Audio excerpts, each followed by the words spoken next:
Saya berani bersumpah atas nama Allah, dibilang sekarang dicabut nyawa saya sama Allah. Kalau saya melakukan, katanya Radit, Pak. Dia ingin menjadi anak yang sukses.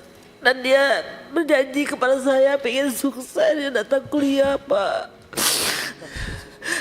Dia dapat beasiswa, dengan biaya itu dia bisa membeli peralatan kuliahnya, Pak, karena saya orang tidak mampu.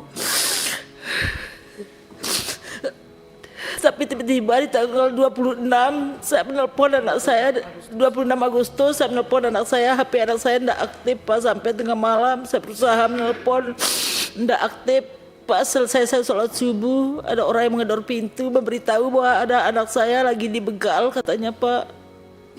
Makanya saya dari tanggal 28 Agustus saya berangkat ke Mataram, Pak, menemui anak saya di rumah sakit Provinsi Mataram, Pak. Sampai saat ini saya tidak pernah pulang ke Sumbawa, Pak, tetap menemani anak saya. Tapi di malam itu, pas tanggal 19 malam, bulan 9 September, Pak Kanit datang bersama rekan-rekannya membawa anak saya dan berkata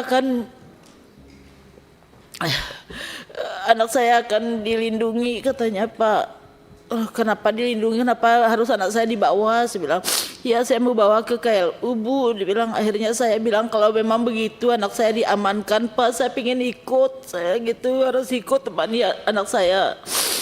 Setelah dia perjalanan ke KLU, Pak, anak saya dikatakan, Radit mengaku sudah mamamu. Dia bilang, disuruh mengaku anak saya, Pak, kalau anak saya telah melakukan pembunuhan, Pak. Tapi saya bilang sama anak saya, jangan bilang apa-apa, anak kamu betul kamu melakukan itu. Saya bilang, anak saya gak bentar, Pak, bersumpah di Allah, Mama. Dia bilang, saya berani bersumpah atas nama Allah, dibilang sekarang dicabut nyawa saya sama Allah. Kalau saya melakukan, katanya Radit, Pak.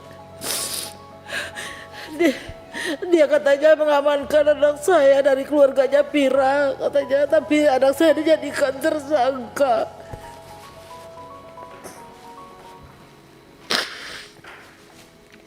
Keesokan harinya, apa, di sana di BAP anak saya dan saya disuruh ke dalam bersembunyi supaya jangan saya melihat anak saya yang lagi dibergol dan memakai baju yang oranye, Pak. Anak saya tidak didampingi pengacara. Anak saya malam itu tidak ada satupun pengacara yang mendampingi anak saya. Saya minta tolong tapi tidak ada yang datang membantu anak saya, Pak. Besoknya baru pengacaranya datang mendampingi anak saya, tapi dengan alasan minta pengurangan. Dia bilang, pengurangan apa? Saya bilang begitu. Sampai detik ini saya seorang ibu, batin saya mengatakan anak saya tidak bisa melakukan hal seperti itu sampai detik ini. Karena Radit ini dari kecil, dari SD belum pernah ada guru yang mengasih saya laporan kalau Radit pernah ada masalah sama temannya. Sampai SMA, Pak, belum ada. Radit ini anaknya sangat patuh. Radit sudah menyampaikan ciri-ciri pelaku. Radit sudah menyampaikan ciri-ciri pelakunya, Pak. Kenapa mereka itu tidak berusaha untuk sketsa wajahnya? Malah anak saya dituduh sebagai tersangka. Saya mohon sekali, Pak, saya orang tidak punya, Pak. Saya mohon, Pak, anak saya bukan pelaku, Pak.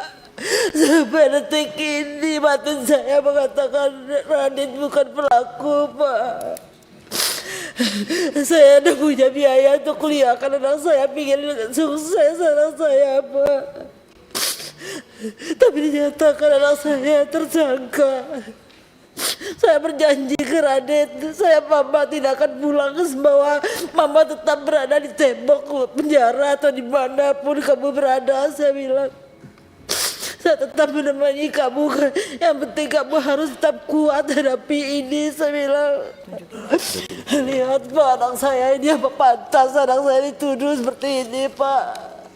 Dan mungkin anak saya memperkosa saya berusaha sebagai orang ibu. Apa dia pernah melakukan hal-hal yang tidak baik terhadap Vira? Tidak, Pak. Tidak ada satupun yang melihat, tidak ada saksi fakta yang mengatakan bahwa anak ibu ini sebagai pelaku. Tidak ada. Hanya keterangan ahli-ahli dan psikolog. Itu satu. Jadi sesuai dengan kata presiden kita, beyond reasonable doubt itu benar-benar jauh dari itu. Yang kedua, kalau anaknya sebagai pelaku dalam keadaan bonyok, bahkan waktu ditemukan dipapah dibawa ke puskesmas dalam keadaan seperti ini, dan mayat pacarnya kurang lebih 100 meter. Kalau memang dia pelaku, ya tentu dia udah kabur. Tapi waktu ditemukan pun dalam keadaan pingsan begini, dipapah ke puskesmas. Jadi dan siapa yang melukain ini? Ya pasti ada pihak ketiga, dan nggak mungkin tuduhan bahwa seolah-olah ini perlawanan dari si korban, karena mereka hubungannya harmonis, dan nggak mungkin wanita yang sudah meninggal bisa menganiaya seperti ini. Dan juga dari TKP dia sampai ditemukan juga masih di TKP dalam keadaan pingsan.